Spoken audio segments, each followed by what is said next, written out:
In this video, we will try to change the cabin air filter in a 2014 Chevrolet Silverado.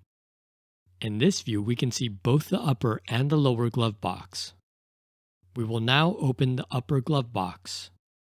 Next, we will open the lower glove box.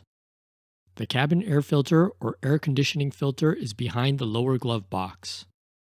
In this view, two fasteners can be seen near the top of the lower glove box. We will use a Torx T15 to remove the hardware. There are 4 fasteners total holding the lower glove box in place. In this view, we're at the bottom of the lower glove box looking upward. 2 fasteners can be seen holding the lower glove box in place. Now we will remove the fasteners near the bottom of the lower glove box. We will use a Torx T15 to remove the fasteners. We will hold on to the area between the upper and lower glove box and then pull it outward. This is the view when the glove box is removed. The dark colored plastic is the cabin air filter cover. The cabin air filter cover has 2 tabs at the bottom and then 2 tabs on the top.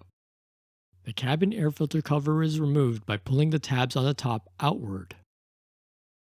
With the tabs free, the air filter cover was removed. A pick tool was used to help remove the cabin air filter. As seen, the cabin air filter is long overdue to be replaced. The filter element was dirty, the ridges of the pleats were clogged, and there was a few leaves on top of it. All of this debris can reduce airflow and operating efficiency of the HVAC system in the vehicle. In this view, we can see the new cabin air filter. Here is a close-up of the print on the new cabin air filter, including arrows to indicate direction of airflow. The airflow in this vehicle is downward. The original arrows on the old filter were not seen. That being said, the direction of airflow can be confirmed by knowing that large debris will be likely stuck on the outside of the air filter or incoming airflow. To make sure the part is the exact fit for your vehicle, I would recommend going to a GM dealership or parts department with the VIN number for that vehicle.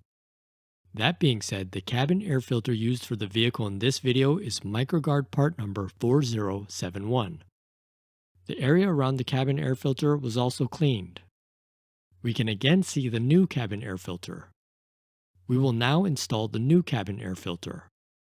Sometimes the new cabin air filter may need to be squeezed to fit into place. Because it does not have a rigid frame or border, once installed it will expand again in size. The air filter cover was then reinstalled by sliding the lower tabs in position, then pushing the upper tabs inward to set it in place. After aligning the tabs, we will push the lower glove box forward to set it back into position. In this view at the bottom of the lower glove box, we're looking upward. We will use a Torx T15 to reinstall the fasteners. Although this is demonstrated on a Chevrolet Silverado, this procedure may also be applied to General Motors trucks and SUVs built on the same platform. This would include 2014 to 2018 Chevrolet Silverados and 2014 to 2018 GMC Sierras.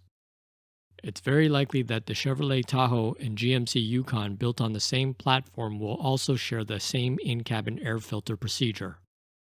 Both the upper and the lower glove box were then closed. This concludes the replacement of the cabin air filter in a 2014 Chevrolet Silverado. Thank you for watching.